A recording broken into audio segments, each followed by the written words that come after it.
Hello, and welcome to our third candidate conversation for Informed Decisions 2020.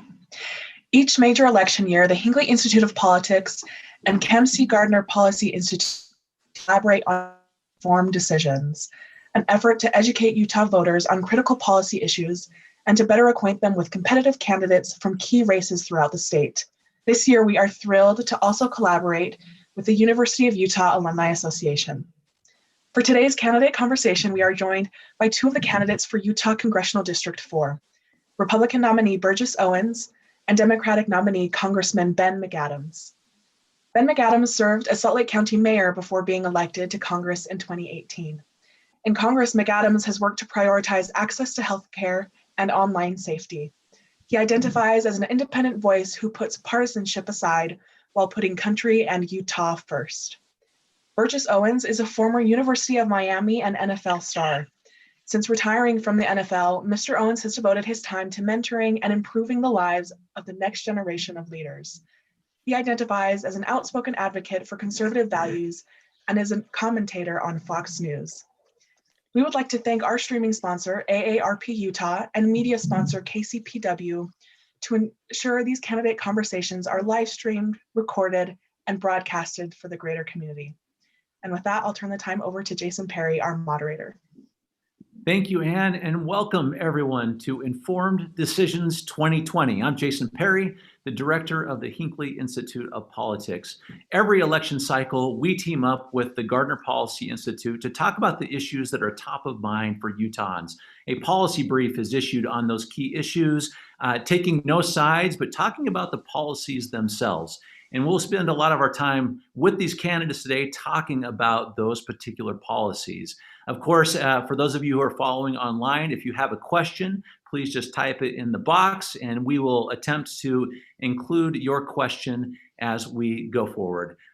We had a coin toss before this Zoom experience started, and it was decided that Congressman Ben McAdams would go first in this conversation. Welcome to the Hinckley Institute of Politics for this Informed Decisions 2020, Congressman. Thank you, Jason. Great to be with you. Well, let's just jump right in. I want to take just a moment about you. Of course, you've been in the public eye for some time. Of course, a former Hinckley intern yourself, which we appreciate. But maybe as we get going forward, something we don't know about you, an interesting thing about you that the voters probably should or would like to know. Well, okay, so here's something. When I was a Hinckley intern and a struggling college student trying to make ends meet, I oftentimes worked 2 or 3 jobs to put myself through college. And then I did my Hinckley internship that paid even worse than minimum wage. So it's with some sacrifice and commitment that you do these internships. But one of the things I did to make ends meet was I started donating plasma or selling plasma. I think they paid like $20 each time you went in. And it was great for me as a college student because I could sell my plasma, get $20, and I could actually get some reading done for class while I was donating plasma. And now I feel like my life has come full circle because now I'm a member of Congress, and I'll once again find myself donating plasma, not selling it, but giving it away for free because I had COVID. And so the doctors want my blood antibodies so they can use them. I think it's through AARP and a study they're doing and to try and help people who have COVID-19 to get better. Wow, it has come full circle, that's for sure. One moment, if we can take on and why you decided. You started running for office first before when you were the Salt Lake County mayor. What made you decide to run for office there and then? Because this is a difficult decision. Just give us an idea how you and your family decided this is something you wanted to do. Well, before I ever ran for office, I'm an attorney, and I was practicing law. I did securities law, and which is stocks and IPOs and working with businesses. And I actually taught securities regulation at the S.J. Quinney College of Law. And I had an opportunity to run for office, and it was a substantial deviation from my private sector career at the time. My wife always says that I've never been offered a pay cut that I didn't take. But for me, it was an opportunity to give back. I think we are lucky as Utahns to live in a pretty incredible community that the people, everybody who comes here to visit talks about how amazing the people are, but I think our people are even better than our second best quality, which is the natural landscape that surrounds us, the beauty and the opportunities to recreate. This is really a pretty special place. And I really believe that where much is given, much is expected. And I found myself in a place that I could give back to our community to fight to keep what we love about this special place in which we live. Mm-hmm. I want to get into a couple of policy areas, but first want to get an idea about your general approach. What's interesting about the 4th Congressional District is it's highly competitive, but also you have a very well-informed set of constituents, more than you see in many places, particularly in the country. They're just very well connected to the process.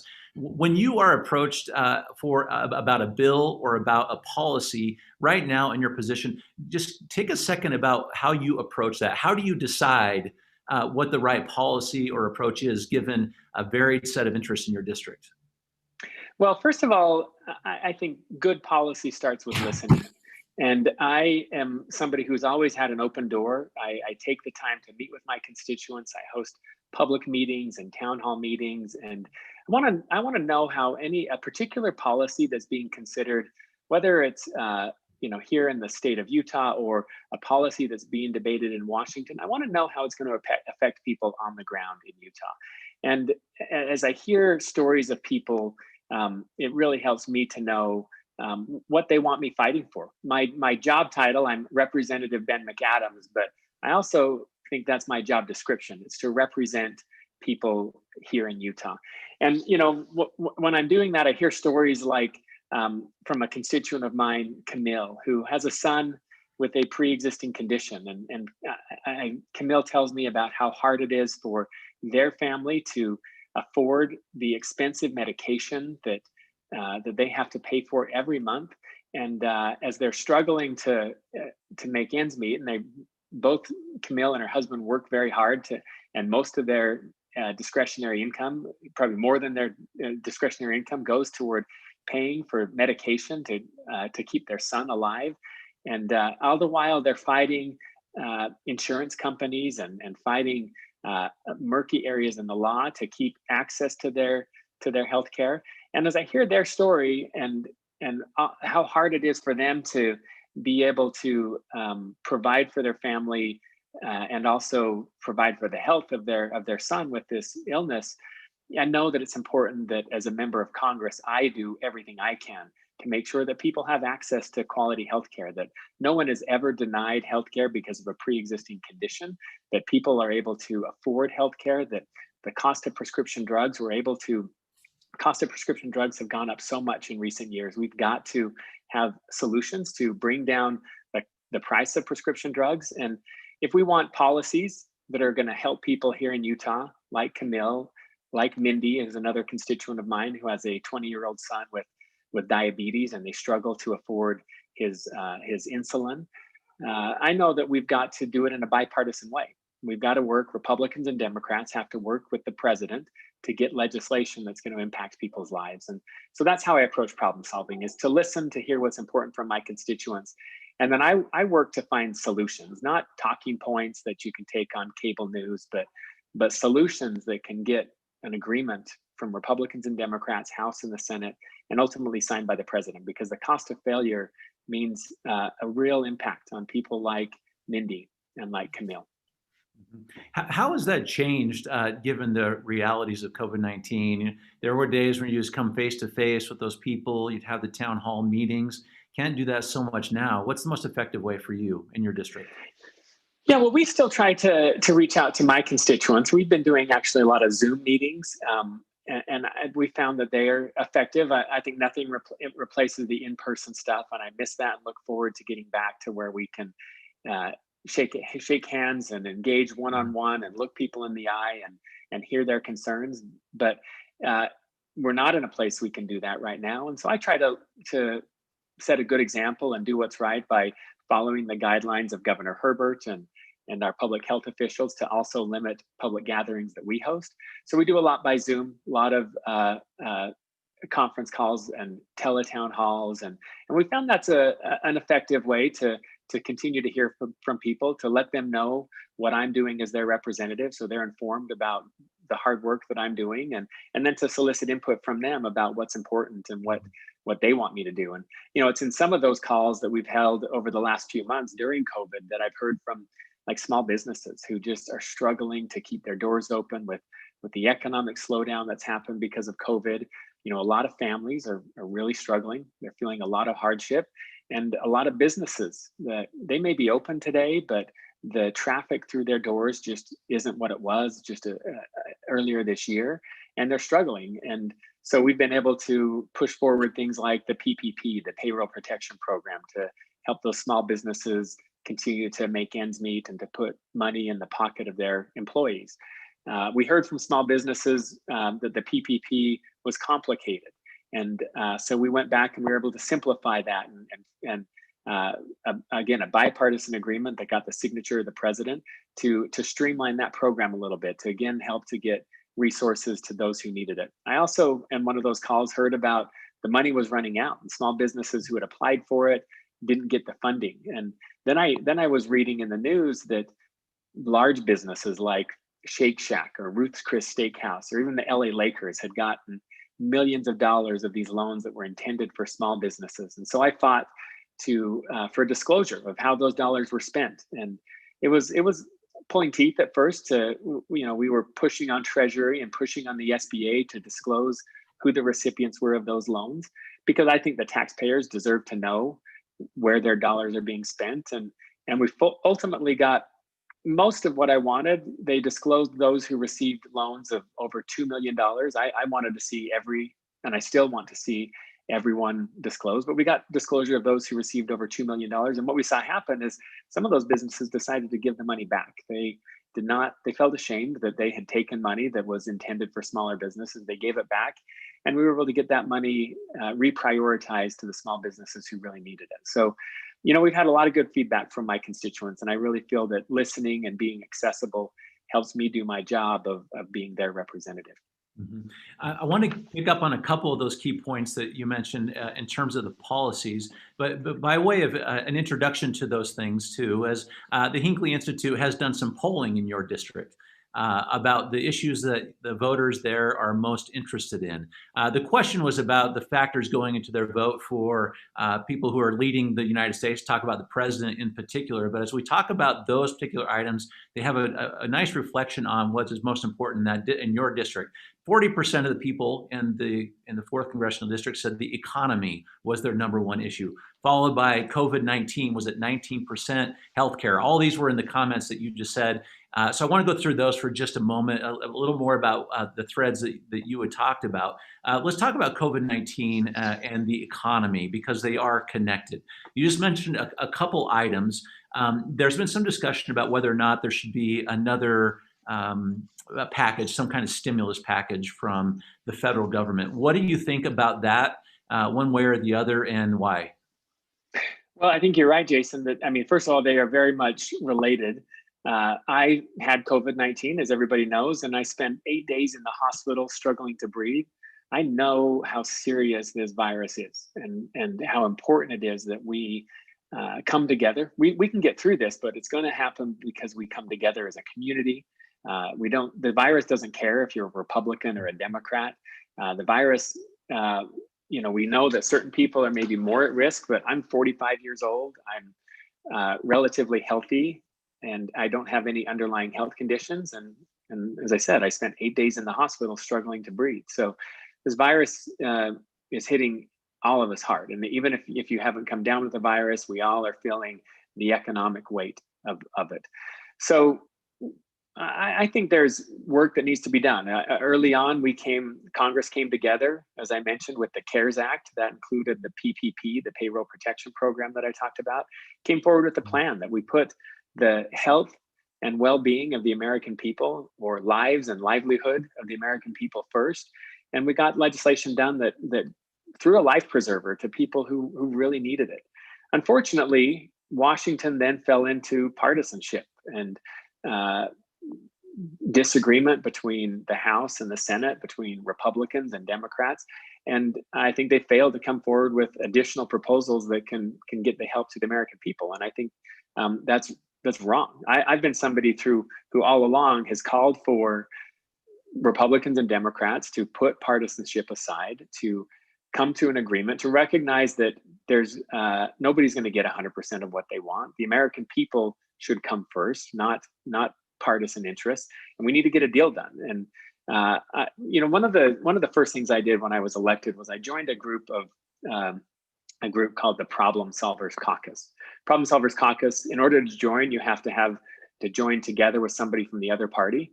So the Problem Solvers, we are 25 Republicans, 25 Democrats, and we meet together on a regular basis to talk about issues and issues where there's gridlock and how we can break the gridlock. The Problem Solvers, about a month and a half ago, came forward with a proposal of a COVID package that received strong support from Republicans and Democrats.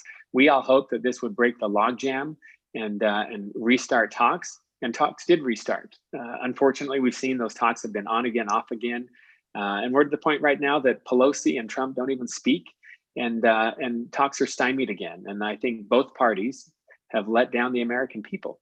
I hope that we can get a deal done, and we can do something on two fronts: a plan to slow the spread of this virus, to protect the healthcare and the health of the American people who are really struggling right now, and then something that can shore up the economy, to keep the foundations of our economy strong and to help those businesses and families that are really struggling.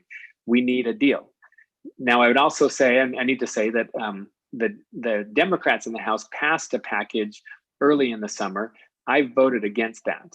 While I do want to see a deal, and I'm encouraging everybody to stay at the table to get a deal done, I do worry that the Democratic package that came forward was laden down with partisan wish list items, things that had nothing to do with COVID. And so I've been calling on my own party to strip out some of those things that are unrelated to COVID, those partisan wish list items that were in the bill, strip those out and come to the table with a package that can get that's specifically and narrowly tailored to the pandemic itself, and to get something done. So while I am strongly supportive of another package to get that life preserver to the people who need it, this is not a time to throw in a whole bunch of unrelated items.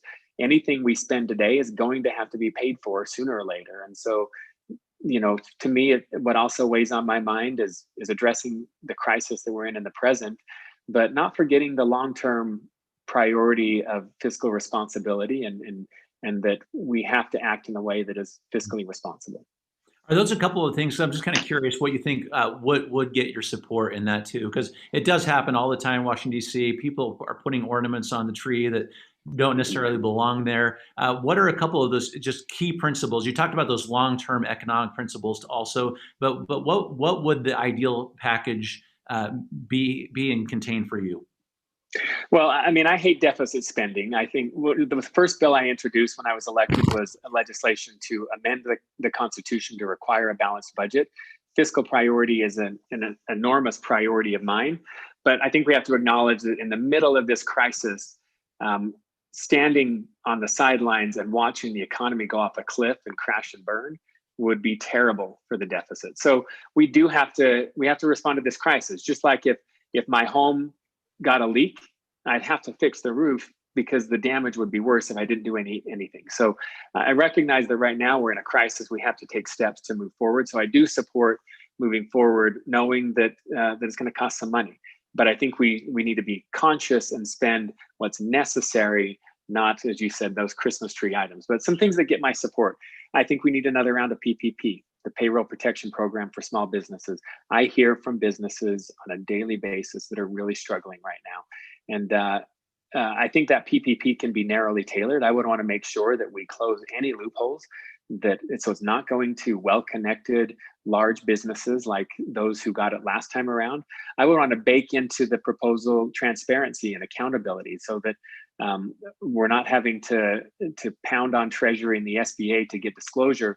But let's write that into the law up front. We had it in the CARES Act, the first round of legislation, but we had an inspector general who was appointed, called for an inspector general. that inspector general was never appointed. So the accountability measure the first time around didn't work. So I would insist on a new round of legislation having greater transparency and accountability for the use of tax dollars. I think we need another round of economic impact payments to families and individuals that are struggling. That should also be narrowly tailored. I don't need it. There are a lot of people who are actually doing fine right now. Some people that I talk to are even doing better financially in the midst of this pandemic. Let's tailor it narrowly so that it goes to people who really need it. And then I think what I still want to see is, what is the plan to slow the spread of this virus? We're seeing in Utah an uptick. And I think this is where Washington has really failed, is to not come forward on a coherent plan that's agreed by Republicans and Democrats to protect people who are vulnerable, to slow the spread of this virus, and because the economy is never going to recover until we get this virus under control. Mm-hmm. A question connected to that as well that people have asked me about a lot, and everyone's talking about this vaccine when it comes. Who's going to get it, who's willing to take it. But I'm curious what you see the role of Congress is in that particular question. How can you help it along? Maybe getting out of the way, or maybe even infusing in some way. What is the right approach? Well, I think a few things that we've done well, and that is to support the scientific research, and to do that. One of the things that the Trump administration did well was pre-funding the manufacture of the vaccine. So, because normally in the development of vaccine, you would have the scientific research, then you do the trial, and once it's gone through all the trial and proved, then you start manufacturing, and you may be 6 months manufacturing the vaccine before you can have wide-scale deployment, because no pharmaceutical company wants to spend all the money to manufacture 100 million doses if it's not going to work. So where the government stepped in here to say there is a societal interest and an economic interest in shortening the window from when a vaccine is developed to when it is wide-scale deployment.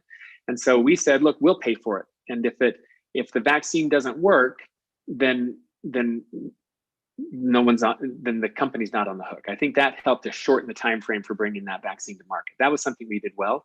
What we need to do is to make sure that we allow the scientists to do their job, step out of the way, not make this partisan or political. Let's let science and public health professionals guide the development of this vaccine, develop a plan for deploying the vaccine. I think those who are medically frail and vulnerable probably need it first, along with our frontline healthcare workers, our doctors and our nurses. And then other frontline workers in other industries are probably the people who need to be front in line to get it. And then I think what we need to do is do everything we can to instill trust in the American people that a vaccine is safe and effective. And I think we can best do that by not making it partisan. Now, I think I talked when I started about this special place we live in here in Utah, and I do want to give a shout out to our governor. I think in retrospect, we can all say if we had done this different or that different, we'd be better off. But the one thing our governor has consistently done well is not made this a political partisan issue. Our governor has focused on, I think, doing what's right for the people of Utah. And it hasn't been about Republicans and Democrats. It's been about slowing the spread of the virus. And I said, people have different opinions about whether we made the right call at every turn. But I don't think anybody disputes that his motives and intentions were good. And I think we need to see the same from Washington that we've seen here in Utah. I want to turn for a moment to your district itself, with the special needs it might have, the policies that you're under consideration. And CD4 is one of those interesting districts in our state. It has some the most densely populated areas, from Mill Creek, Salt Lake, the suburbs, Salt Lake, and even into some of the rural areas, particularly into Sanpete County. You have a wide range of area and interests that you are responsible for. How do you go about making sure that you are keeping both of those balanced, those interests? Well, for me, it starts with, again, listening. My job title is representative. That is also my job description, to represent the people in my district. And you can't represent people that you don't know and you're not accessible to. So for me, all along, I've prioritized, as I said, the public meetings and town hall meetings and one-on-one meetings with my constituents, and really having an open door. And I spend a lot of time when I'm home in Utah. My family still lives here in Utah, so I'm home every weekend, and always in my office, and then traveling throughout the district to meet with individuals, to meet with businesses, to meet with elected officials throughout the district, and to hear their concerns. And our district is diverse, politically diverse, from some very conservative areas to more progressive areas, to urban and rural, and people have different expectations of what they want from a member of Congress. I've usually found, though, that by listening and working to bring people together, we can find common ground, and we can find things that are a win-win for everyone. I'll give you an example again with COVID. I fought for expansion of telehealth. Now, telehealth is good for our rural areas that don't have always the quickest access to medical professionals.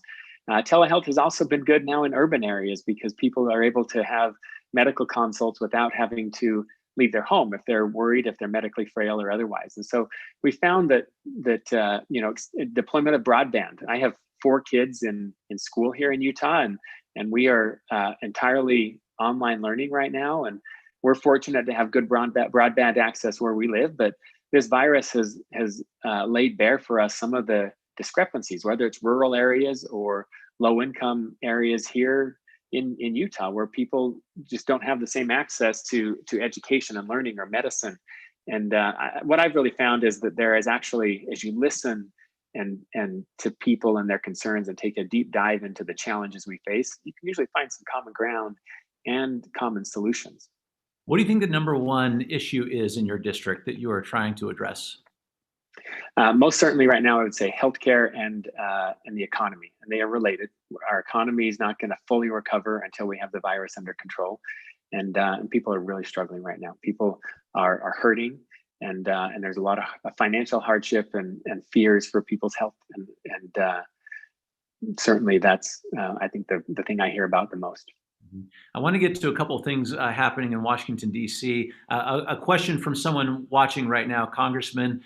What do you hope to accomplish if you get the opportunity to be elected as a representative again?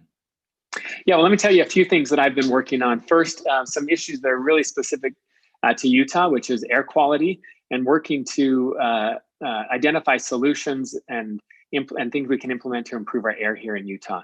I have a priority of mine has been protecting our kids, both online and from trafficking. So I, in 2018, passed legislation to help to address online child pornography, and just passed through the House earlier this summer, the Stifle Act. So I'm on the Financial Services Committee, and I've worked with my Republican colleague on financial services, also a member of the Problem Solvers group that I talked about, Representative Anthony Gonzalez. We passed the Stifle Act. The Stifle Act looks to follow global financial transactions and identify patterns that would help us find traffickers, so we can get to the source and the money underlying child trafficking and stop it. And then I'm working to, as a parent of 4 kids, and my kids now with COVID spend so much more time online, as much as we wish they didn't. And we try to put other activities in front of them, but with online school and everything, our kids are online a lot more. And I worry about the predators and the dangerous content that's online. And I don't think our technology companies are doing enough to protect our kids from that content. As a parent, I'm always trying to figure out my way through a new app and to put safety protocols on the app for our kids. And it's, new apps are out before I figured out how to run the old one. And I think we need to expect our technology partners to be true partners in helping to protect our kids online. So those are some issues that are really important to me. I plan to continue to make my push for fiscal responsibility, to rein in spending and get our fiscal house in order in DC. We see this crisis, I think, highlights to us what a precarious situation we're in financially, and we're doing what we have to do, but how much better off we'd be if we had a rainy day fund rather than deficit spending as far as the eye can see to get through a crisis. So I would say those are some of the things that are priorities of mine. The other one I plan to work on is stopping a congressional pay raise. Last year, there was a proposal. I found out that Democratic leadership and Republican leadership had agreed to a plan to give Congress a pay raise. Now, mind you, this was 2 months after we had just had the longest government shutdown in American history, And we've been years without passing a budget. And so I was pretty offended at that notion, to think that that Congress is going to prioritize giving themselves a pay increase when they haven't done the basic functions of their job. So I led the charge to stop that congressional pay increase, and I'll continue to fight that in the future, because I don't think that until Congress can do, I think everybody at home knows that if you're not doing your job, your boss isn't going to give you a raise, and our boss is the American people. And if we're having government shutdowns and failing to pass a budget and failing to address some of the crises that people are really struggling with back home, a pay increase should be the last thing on the table.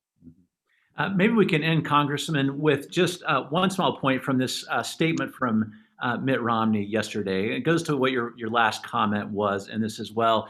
It was an interesting conversation that he's having with the press right now, and he issued a statement where he talked about Washington, D.C., and his words were quite strong. He says, "What's happening in D.C. is a vile, vituperative, and hate-filled morass that is unbecoming of any free nation," really talking about the fighting. What do you think about that statement right there, and what are you doing to help with the civility in politics? Well, I love that Mitt Romney said that, and I am grateful for the leadership he's providing in Congress to try to call out the failings of Washington where he sees them. And it's been an honor of mine to work with him. We don't always agree on every issue, but I know that he is a person of integrity and ethics and approaches his job with seriousness. And I value his public service. I am Utah's most independent member of Congress, and pride myself in also being somebody who reaches across the aisle, who tries to build coalitions. I am the number 2 in the entire Congress as someone who votes against my own party. And I think we need people who are willing to put people first, to put parties last, and to work to find solutions, and to recognize that there are good ideas on both sides of the aisle. There are bad ideas and bad people on both sides of the aisle, but there are good ideas and there are good people. And I've learned that as I've worked with Republicans and Democrats in the Problem Solvers Caucus, that there are people who are sincerely and genuinely interested in making our country a better place. We serve because we love this country. And if we're going to get anything done, if we're going to enact the things that I care about, economic support, expanding access to affordable quality healthcare, it's going to have to be in a bipartisan way. We've got to work together.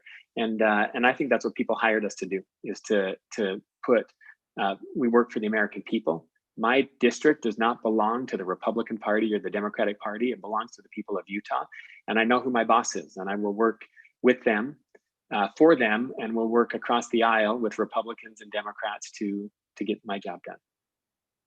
All right. Thank you very much for being with us, Congressman, and thank you all for continuing to join us. That is Congressman Ben McAdams, Democratic candidate for Utah's 4th Congressional District. Thank you for being with us. Okay, it's now my pleasure to introduce Burgess Owens, Republican candidate for Utah's 4th Congressional District. After a coin toss, we determined that you would go second. It's great to have you with us today. Jason, looking forward to this for sure. I'm so glad to have this conversation. As we've discussed previously, we try to go through the policies that are top of mind for Utahns, but particularly in this district that you are looking to lead. And I want to get into some of those policy issues, Burgess, but can we take just a moment to get to know you even a little better? We know some of your history. We had a chance to follow along through this campaign, but for Utahns who don't know you as well yet, a little bit about your background. Okay, well, for those who haven't known about me, I grew up in the Deep South, ended up going to the University of Miami. I was the 3rd Black American to go to play football there. At that time, I was a very introverted, very shy guy. I would never do what I'm doing now. I decided I was going into marine biology, so I graduated biology and chemistry degree. Thank goodness I got some more confidence as time went on and went into sales. And so I now have had the confidence, at least have this kind of conversations with you. So it's been a great time. I'll say this too, I sent my 6 children to come to school out this way back, started in 1998. And it was because of the values that we have in the Valley. My promise was to them, look at any college across the country, as long as you start your first year in Utah. They all started out this way, and 12 years later, I realized they weren't coming home. They were getting married and having babies. So we joined them, and it was the greatest move I've ever made. I hope to have a chance to talk a little bit about the values I grew up in Tallahassee, but those values that have created me, my values, my direction, my priorities are the same values I'm fighting for here. And I'm just thankful to be in a district that truly does resonate with my thoughts that I've had, and I look forward to making sure those values are taken back to DC and not vice versa.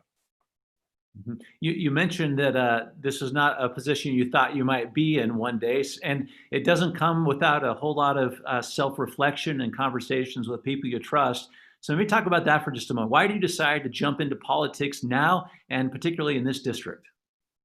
First of all, I've been asked if I wanted to ever be a politician, and I've said over and over again up until last year, never ever would I do this.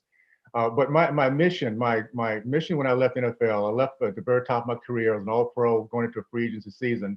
But I wanted to start a business that I thought would have a chance to bring back the community that I grew up in, that I was seeing was going in the wrong direction. I grew up in a really remarkable, successful, Christian-based, entrepreneurial, focus on family kind of environment, even though it was segregated community.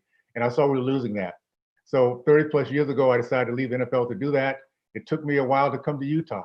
When I finally came here, I started a program called Second Chance for Youth, which is my dream for decades. I've talked to my dad about it. My kids have heard me discuss that. And I thought that was going to be my final kind of mission, things I was going to do. And then I realized about a year or so ago that the kids I work with, those are young boys and girls coming out of the juvenile system, and our goal was to help make sure they didn't go back in.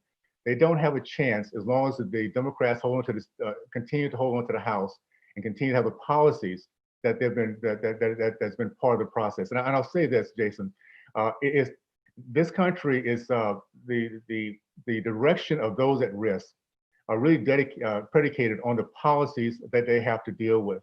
When you have policies in which children do not have a choice of education, when they don't have, as they grow up, a choice of jobs, or they have an education in which they truly are not taught to love our country, those things end up catching up with us. And I realized last year that if we don't get the House back, our kids don't have a chance. And so my goal right now is to be part of many patriots across this country that finally get the House back to put the values that our country's been built upon, education, faith, free market, and the family unit, put those at the forefront from patriots, not those who want to go there to be career politicians or lobbyists, but have a priority to do that. If we do that this time around, I believe we'll get our country back on track, and I'm excited about being part of that conversation. As a member of Congress, the number of issues coming before you is just so amazingly varied and different, and the impacts can be just quite enormous. So I'm wondering if you take just a second to talk about your approach. If you are elected here, when these bills come to you, what is your approach to analyzing them and deciding how you are going to best represent CD4? Very, very good. Thank you so much for that. My approach will be based on what I know works. And there are values that we have in this country that our founders began this country with, that I've watched my community grow with. And it's something that no matter how you come here, how long you've been here, what language you speak, if you tie yourself into these tenets, you will succeed. You'll be within a generation away or less of being part of the middle class. And if you fall out of the middle class like I did, you can come back within years. It's very simple. Let's focus on education. Ignorant and free can never be. If we don't teach ourselves our history, what's made our country great, what has been the foundation that everybody can come here and succeed with, then we lose that. So we have to make sure we hold on to that education. Faith, we're Judeo-Christian values, a country built on Judeo-Christian values. We need to fight for the fact that that's who we are. And because of that, every generation gets better at seeing each other from inside out, not outside in. We're fighting a secular ideology that wants to take away our ability to worship and to, however that faith might look. It allows us again to want to be better people because we know there's a God in heaven that will bless us if we do so. The free market. What I love about Utah, I absolutely love it. 277,000 business owners, 93% are small business owners. It's the small business owners that create our middle class, that give us the culture we have here of vision, of faith, of patience, all the things that draw us to people to this valley is because we have this culture built on those who say, come to my business with a bad day, and when you leave here, you leave with a good day. So you can come back again tomorrow to do the same thing. That's who we are. And last but not least is the family unit. What strengthened my community back when I was growing up is we led the country in the commitment of men to marriage and our commitment to the family unit.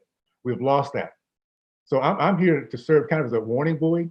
I want Americans to realize just because we have the idea of self-sufficiency, we understand the American dream, there's not promise to keep it. There is an ideology that wants to take that away from us. I saw it happen to my community. I am determined not to let that happen to Utah and not to let it happen to our nation. We need to fight against an enemy from within. It's an ideology. It's one that wants to take away our life, liberty, and pursuit of happiness. And I want to make sure that we hold on to that in a big way. So all my policies were based on that. I want to say this real quickly as we talk about healthcare, because that's important. What we do is we come up with great ideas. What I love about Utah is we have a balanced budget. We have things where people have to come up with solutions today.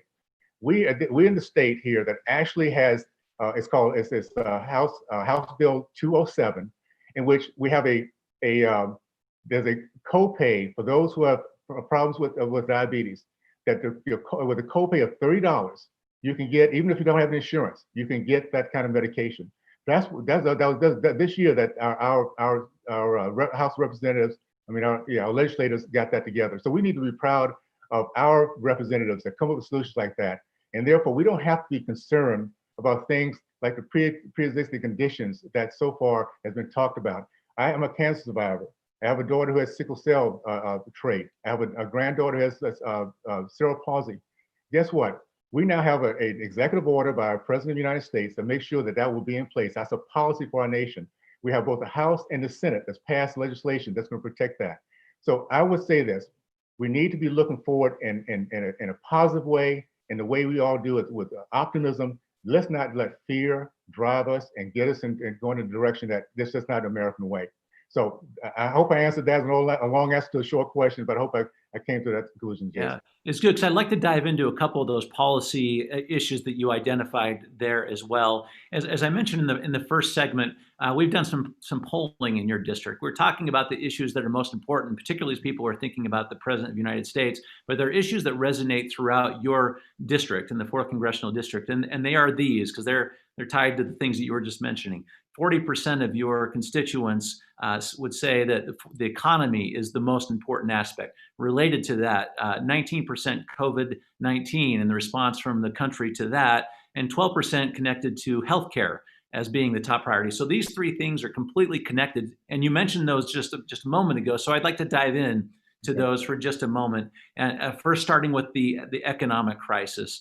There have been a couple of approaches in Washington, D.C. to this, and I'm kind of curious what your thought is about how the best way is to stimulate the economy. Some feel like the best thing to do is to fill a hole. You look at the devastation that happened and we fill it.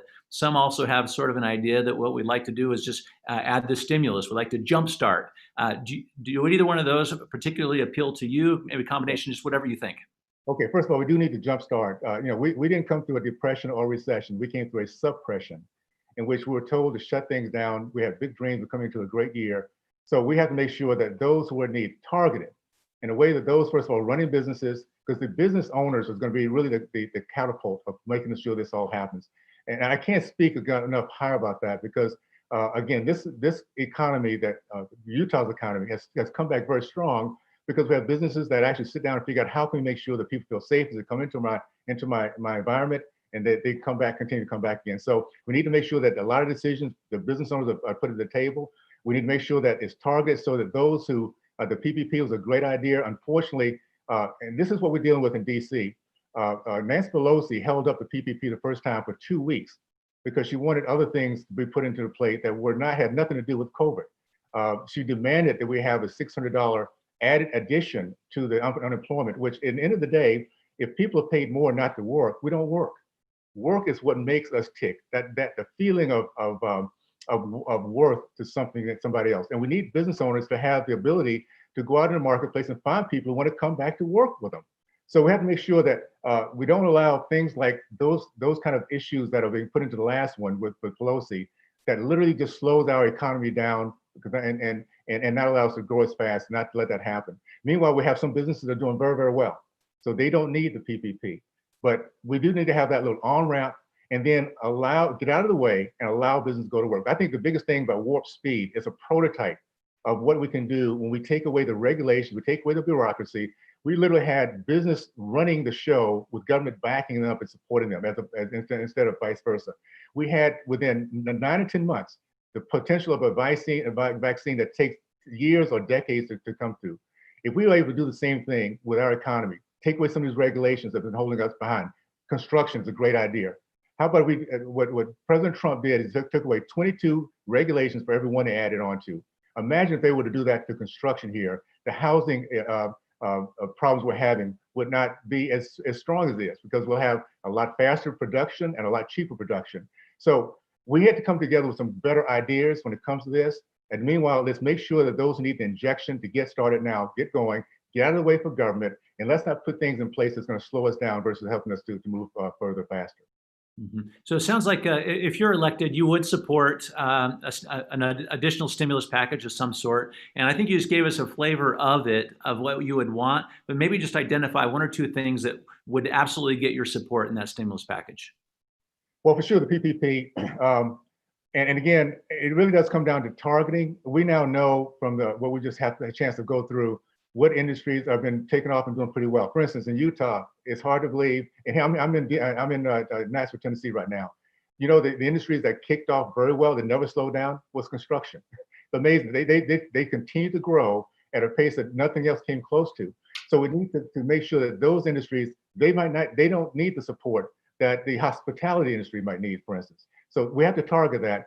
And I think the most important thing is, let's bring the business owner to the table. We're finding out now, after just a couple of days ago, and this is because of 3,500 infectious doctors came together and put an open letter, that the lockdown was a disaster. The last thing we need to do, because of the disaster, the unintended consequences of health and mental health and physical health, that we should not be doing that. That should be the last thing we do. Well, how about if we now allow the business owners to open up their business, make sure that their customers feel safe, and come to their business and start this whole thing, this process up again. Protect those that are at risk. We understand who that is now, and let's make sure the schools, the churches, the businesses open up so we get back to normal and do what we do best. You know, I played with the Raiders back in the days when Al Davis had a real short slogan that I can apply today. That is, just win, baby. Allow us to get back to work, and we just win, baby. And that's what we do best. So allow us to get that done, get out of the way, and we can get a lot more accomplished. Before we leave the economic part there have been some discussions in Washington, D.C. about mortgage protection, things like this, eviction protections. Thoughts about those things as they relate to the economy, because that's certainly an issue in the 4th Congressional District. It is. And what we have to do again, when I said before, we're looking at this quite differently where it might have been talking another 2 or 3 years ago, even a few months ago. This is something so different and attacked us in such a different way that people are literally at risk that never thought they would be. A year or so ago, making great plans of how they can increase their income and maybe go out and build and have a home. And now they're trying to figure out how they can hold on to their apartment. So we have to, again, target this where we can have a way to give that bridge to those during this period of time until our economy can really come back a little bit stronger. It has to be done in a way, again, that does not give incentives, though. My biggest concern about this process is not giving incentive to people not to work, not to pay their bills, not to be a responsible people. So that there's a balance there. And I think that's the real fight between the Democrats and the Republican Party. I would say this, there are good people in both parties, there are good people independent.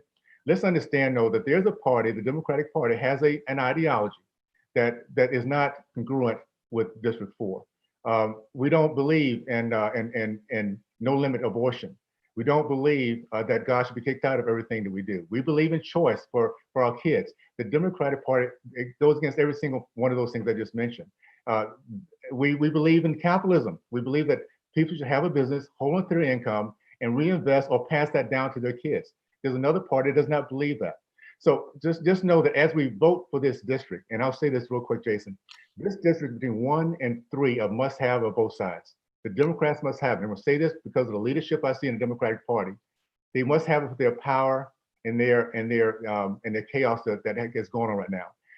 The other side, my party, needs to have it to make sure we hold on to our culture and our country. I think it's so cool after 245-year history of our country that District 4 is literally the linchpin. Our values can dictate which way our country goes. And our values is why people come here in droves. Let's make sure we take our values to DC and not let DC's values come here. And our country will be blessed by it. I'll be the first to say, we did it. It was Utah who got us on track. So give us the credit, but let's do that. Let's stand up for our values and make sure that that we're not taking it in a way we just don't want to see our country taken. You addressed a couple points in the healthcare aspects, but also in the COVID response as well. You mentioned this Operation Warp Speed for the vaccine. Do you see this as something where Congress can actually push it forward, or is it just a matter of staying out of the way? What are you saying that you can do to get that thing going? What I love about Warp Speed, my goodness, it's a prototype. You know, we've had these issues for literally decades. We've been talking about the debt. We've been talking about healthcare, Social Security, Medicaid, Medicare. This has been on the plate forever. And guess what? We're now, 10, 15 years away from Social Security going insolvent. You know, a few years ago, maybe 5 years away from Medicare aid going insolvent. What we need is a warp speed in every single one of these areas. And it comes down to let's getting the career politicians out of the way and bring some new thought into it. How about, and when it comes down to, and by the way, warp speed brings in a way of not only thinking about a problem in a new way, but bringing new thoughts into the process and putting those who can truly think as entrepreneurs in front. How about with healthcare? Not only making sure we keep the pre-existing conditions, which we've already agreed on, keep those who want to allow their children to be on their part of their plan. That's fine, that's good. But how about this? How about transparency? Who goes into a McDonald's to buy a Big Mac to get charged 2 months later and have no idea what the price is? We don't do that anything else. Let's have transparency. And how about this little idea? How about portability? The concept of that we have our own insurance, our insurance program and policy is ours. Whether we take it with us for whatever job we go to, we would decide we want to take it to a business for our own. We have those choices of living our life in a way we want to, not based on who gives us the best insurance, but what our dreams dictate to us. These are different ways we can think about all these issues, and it comes down to what we did with Warp Speed. We broke the mold in terms of coming up with a vaccine, and here we are. We're about to have this approved. People have a choice of taking it, and all of a sudden we have a whole different conversation. It's a new way of thinking, and it's the conservative values that get it there. It's not the parties leading us towards socialism, toward government control. That party doesn't do what we're talking about doing now. So let's make sure we keep that light eternal and hand this over to folks who can really come up with solutions because they think outside the box. Mm-hmm. Several of these items that you just mentioned are connected to the Affordable Care Act. And it's hard to believe it's 10 years old and it's still just as top of mind as it has been for such a really long time. These things you just mentioned, like portability, transparency, is your approach right now, if you're in this position, is to try to just adapt the Affordable Care Act, or because there's maybe some efforts out there to maybe get rid of it altogether? Well, no. Well, I think sometimes we have amnesia about Obamacare. Obamacare was a disaster. Premiums went up over $7,000 per family. We had deductibles that nobody could ever get to. We lost our insurance and we lost our policy, we lost our doctors. And we were forced to pay whether we wanted to or not, whether we could afford to or not. So what we can come out of with Obamacare is there's some good things that came out of it. Let's build around it. Pre-existing conditions is a good thing. It's no question. If a parent wants to keep their children on their plan, that's good. And that should be their choice also. But we bring into that other things. How about the free market now? Instead of the government controlling our health, give us a choice. Guess what happens with choice across our country? As we all know, when there's transparency in this choice, cost goes down and value of the product goes up. That's what makes our country such a great country. We should do the same thing we do when we go to Costco or Jiffy Lube, wherever it might be. We go there because of either value, cost, or the convenience, whatever it is. Let that happen to our for the healthcare industry. Let's think about it differently. Let's think about Social Security, by the way, should be the version of this. Keep your word. Those who are dependent on that, those that are older, like myself, I'm a senior citizen, we now are most vulnerable because we no longer in our production years. Keep the promise that you gave us, and let's figure out a way to make sure my kids and grandkids, their promises are kept also. We should come up with a program using warp speed mentality that when they get to my age, their deal is so much better than mine, they can't even come close to it. We can do that by thinking outside the box, having the courage to break the mold of what's gone in the past. And again, with the career politicians, that's a very, very tough thing to do. For those who've never taken a risk, that's a very, very tough thing to do. Those in the state of Utah understand, and 93% of small business owners, you wake up every single day, you cannot afford to kick the can down the road. You figure out the day, you come up with new ideas, and we've seen how that works out just with COVID, how creative we can be when we deal with issues. So we need to do that with healthcare. Some of the impact that you'll have, at least right out of the gate, will connect to the committee assignments that you would get. Have you given some thought to what particular committees you are interested in on behalf of CD4? Yes, education. One of the things that I'm real focused on, and I can't say this enough, my dad was a college educator, so I grew up in that environment. Ignorant and free can never be. What we're dealing with right now, and I think we all see across the country, this craziness. We have college educated kids that are out there burning down buildings. We have people that are college educated kids, or people going to college, making $50 million a year on the football field, cannot stand for our flag. It's because in our school system for decades, we've been attacked by the far left. Our kids, 70% of millennials today believe socialism is really cool. They have no idea the 100 million people killed last century, men, women, and children, because of the devious, godless ideology of Marxism and socialism. So we need to educate, we need to give back. And my goal very simply is this: our product are our kids. We send our kids to these schools and they come out with an enormous amount of debt, with degrees that mean nothing, and hating our country. We need to take our money and put it to another place. There should be meritocracy, be transparency. If they're not graduating our kids, if they're coming there and leaving school without all this debt and no real value, we need to pull our money back and put it someplace else. If we can't have a curriculum that our kids, that we have to import people from India and China, we need to pull our money back. We have the greatest kids in the history of mankind in this country. All we need to do is train and teach them about respect of God, country, family, women, and authority. Teach them that they truly can bring a lot of value to this great country, and teach them about our history. Jason, I'll say this: the greatest, I think, danger to our nation is when we don't learn our history, to learn what we, the people, have done together across the board. My community would not be, my dad would not have gotten to his PhD at Ohio State if not being a white person there. I have no idea who he was, but he accepted him and allowed him to go to college in 1950.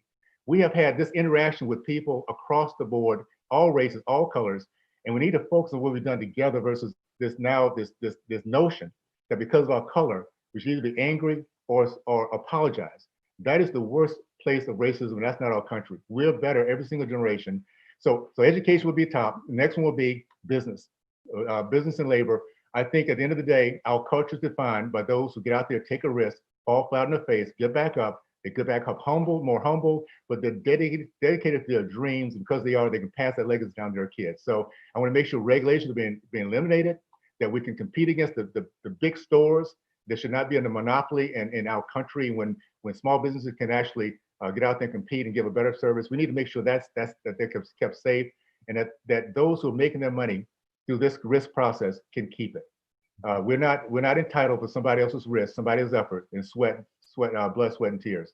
So we need to make sure that we're not only teaching our kids that, but also applying that to our policies. One more thing about your district, you have a wide range of interests, from a very, very urban to fairly rural in Sanpete County, some beautiful places in the central part of the state.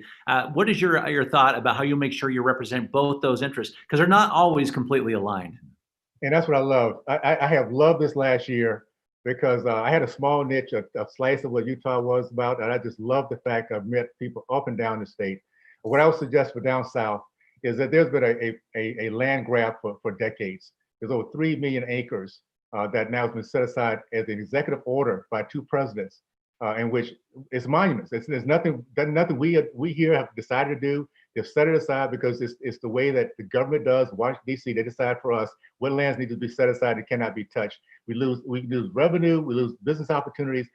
That needs to change down south. We can't even control our forest fires because the government has made these monuments, and they decide back in D.C. What should be done there. So that's the first thing. Education is the new civil rights. I can't emphasize that enough. We have 75% of Black boys in the state of California, 2017, cannot pass standard reading and writing tests. We have 13 schools in Baltimore have 0 proficiency in math. These are the kids that our kids would have to try to negate some kind of way, because their idea of America would be totally different than ours. So education should be the very top, and that means this: broadband access should be accessible and affordable. It's accessible up north, but it's not affordable for everybody. So there are kids right now that have not gotten any education because their parents can't afford broadband. Down south, it's not accessible. So you have people showing up around school systems where there's a bus with a hotspot on it. And that's how they do it. This is something that is a crisis for our entire country. Federal, state, and local should be dealing with this, because if we ignorant and free can never be. And the greatest thing we owe to our kids is a quality education where they can think, they're not trolled by emotions, and they cannot be controlled by those who do not understand our country. So those would be the things that I think I would highlight. Of course, I talk about the business owner. I can't talk about them enough, but making sure that they can be a part of this entire process. One other thing, our decisions should be brought back locally, whether it be education. It doesn't matter. We don't need to have DC making decisions for us.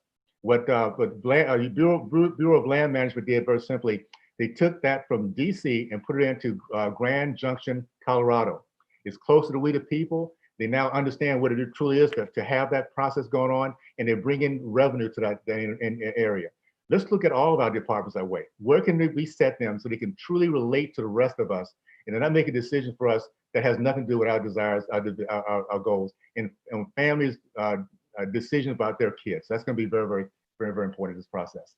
Okay, just one last question, if you don't mind. As I mentioned in the first segment, when we surveyed your district, party was not the #1 issue for them. They were mostly interested in the kind of person they're going to get also in this district. So your thought, particularly on the backs of this statement by Mitt Romney just yesterday, that it's time to get some civility back in politics. Your thoughts about what you will do to help make that happen in the last minute. Civility happens because we the people do best. We communicate. That's what we do best. So short term, we need to put people in office that truly reflect our values. Education, faith, free market, and of course the family unit. That's the first part. So we get more of that. Now, the more of those that we get in office, that's across the board, the more the rest of the country will then be drawn to it. The Democratic Party will have to bring people in that feel the same way we do in order to have the conversation and to move forward with their goals. At the long term is the more we teach about our history, the more we understand what we the people have done together, the more we're able to, even though we disagree, we can agree to disagree because we have the same end game. My siblings are all Democrats. I'm a Republican.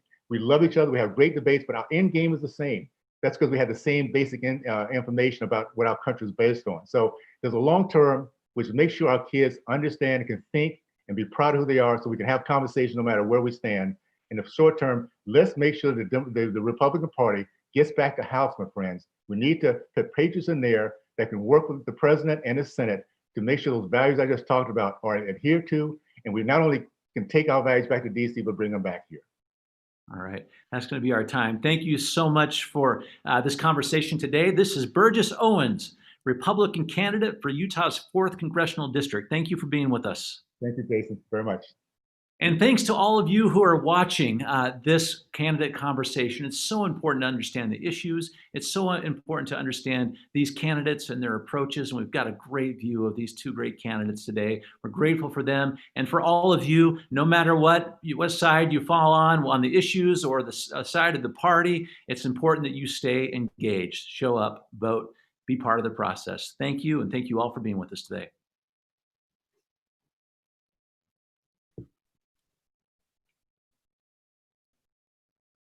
All right.